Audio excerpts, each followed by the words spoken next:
जीवित परमेश्वर के न्यायी वचन ले व्यवस्था की पुस्तक अध्याय 6। फिर यहोवा ने मूसा से कहा, यदि कोई यहोवा का विश्वासघात करके पापी ठहरे, जैसा कि धरोहर या लेन देन या लूट के विषय में अपने भाई से छल करे या उस पर अत्याचार करे या पड़ी हुई वस्तु को पाकर उसके विषय झूठ बोले और झूठी शपथ भी खाए, ऐसी कोई भी बात क्यों न हो जिसे करके मनुष्य पापी ठहरते हैं, तो जब वह ऐसा काम करके दोषी हो जाए, तब जो भी वस्तु उसने लूट या अत्याचार करके या धरोहर या पड़ी पाई हो, चाहे कोई वस्तु क्यों न हो जिसके विषय में उसने झूठी शपथ खाई हो, तो वह उसको पूरा पूरा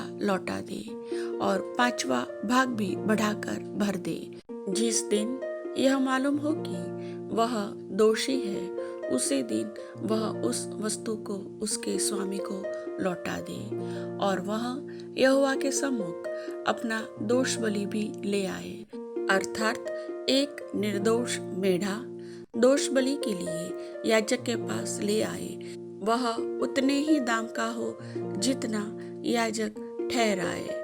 इस प्रकार याजक उसके लिए यहोवा के सामने प्रायश्चित करे और जिस काम को करके वह दोषी हो गया है, उसकी क्षमा उसे मिलेगी। फिर यहोवा ने मूसा से कहा, हारून और उसके पुत्रों को आज्ञा देकर यह कहा कि होम बलि की व्यवस्था यह है, होम बलि ईंधन के ऊपर रात भर भोर तक वेदी पर पड़ा रहे और वेदी की अग्नि वेदी पर जलती रहे, और याजक अपने सनी के वस्त्र और अपने तन पर अपनी सनी की झांगियां पहनकर होम बलि की राख जो आग के भस्म करने से वेदी पर रह जाए, उसे उठाकर वेदी के पास रखे।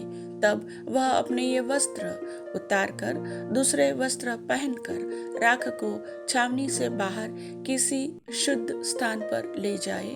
वेदी पर अग्नि जलती रहे और कभी बुझने न पाए, और याजक प्रतिदिन भोर को उस पर लकड़ियां जलाकर होम बलि के टुकड़ों को उसके ऊपर सजाकर धर दे और उसके ऊपर मेल बलियों की चर्बी को जलाया करे।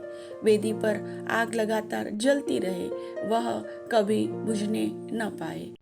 अन्न बलि की व्यवस्था इस प्रकार है, हारून के पुत्र उसको वेदी के आगे यहोवा के समीप ले आए और वह अन्न बलि के तेल मिले हुए मैदे में से मुट्ठी भर और उस पर का सब लोबान उठाकर अन्न बलि के स्मरणार्थ इस भाग को यहोवा के सम्मुख सुखदायक सुगंध के लिए वेदी पर जलाए, और उसमें से जो शेष रह जाए उसे हारून और उसके पुत्र खाए।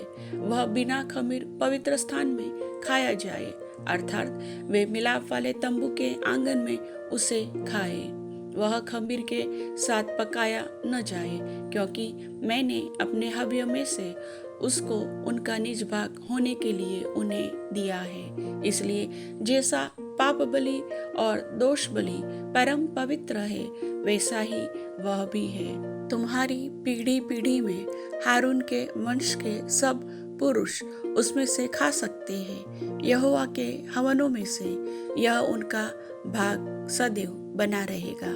जो कोई उन हवनों को छुए वह पवित्र ठहरेगा। फिर यहोवा ने मूसा से कहा, जिस दिन हारून का अभिषेक हो, उस दिन वह अपने पुत्रों के साथ यहोवा को यह चढ़ावा चढ़ाए, अर्थात एपा का 10वां भाग मैदा नित्य अन्न बलि में चढ़ाए। उसमें से आधा भोर को और आधा संध्या के समय चढ़ाए। वह तवे पर तेल के साथ पकाया जाए। जब वह तेल से तर हो जाए, तब उसे ले आना। इस अन्न बलि के पके हुए टुकड़े यहोवा के सुखदायक सुगंध के लिए चढ़ाना। हारून के पुत्रों में से जो भी उस याजक पद पर अभिषिक्त होगा, वह भी उसी प्रकार का चढ़ावा चढ़ाया करे। यह विधि सदा के लिए है कि यहोवा के सम्मुख वह संपूर्ण चढ़ावा जलाया जाए।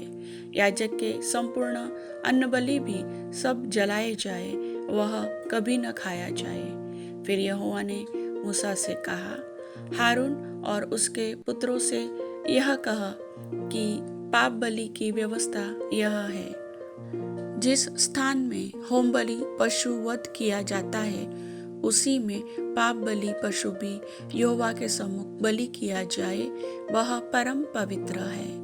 जो याजक पाप बलि चढ़ाए वह उसे खाए।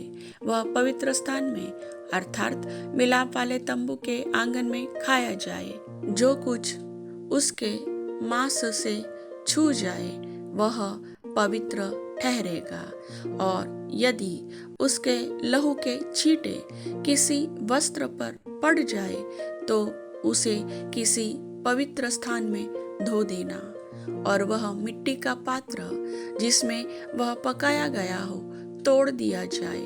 यदि वह पीतल के पात्र में उबाला गया हो तो वह मांजा जाए और जल से धो लिया जाए। याजकों में से सब पुरुष उसे खा सकते हैं, वह परम पवित्र वस्तु है।